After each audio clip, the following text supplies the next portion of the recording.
I had very little dealings with the government, actually. And apart from this really, really good guy giving me a hand in the embassy in Warsaw, which I really appreciated. And then I got a phone call from the Department of Foreign Affairs asking would I kind of perform in the Athens Euro Jazz Festival, which is the premier EU jazz festival. And I said, sure, okay. And I managed to connect with two Greek musicians, Spyros Panagiotopoulos and Kostas Konstantinou. Spyros is one of Greece's premier session drummers, like really, really famous guy, and he's played with everybody and every kind of music. Kostas is the departmental head of modern music in one of the premier Athens music polytechnics. I love Greece. I speak Greek. I love Greek mythology, and also Greek coffee is very underestimated. It's fantastic. And the cuisine is amazing. And the people, they're congenial lot, fabulous people. So I went to Athens and met Spyros.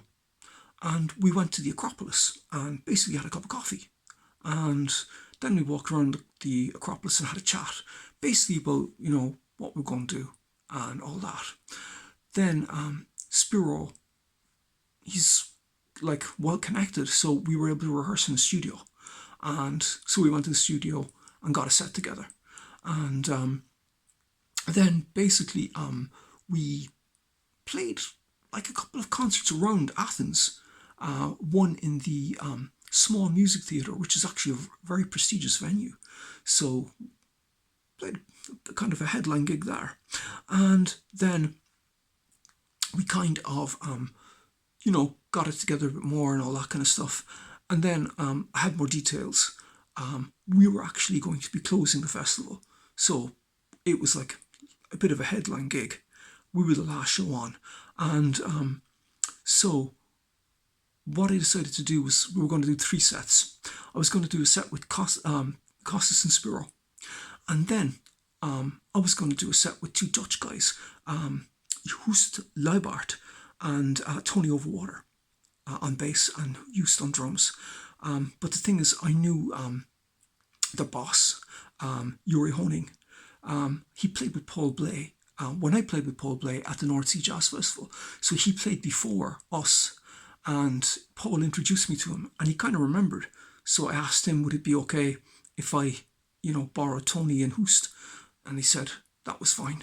So we kind of did the set that we kind of agreed on with the lads. And then I brought in Joost and Tony, and we did a set with them.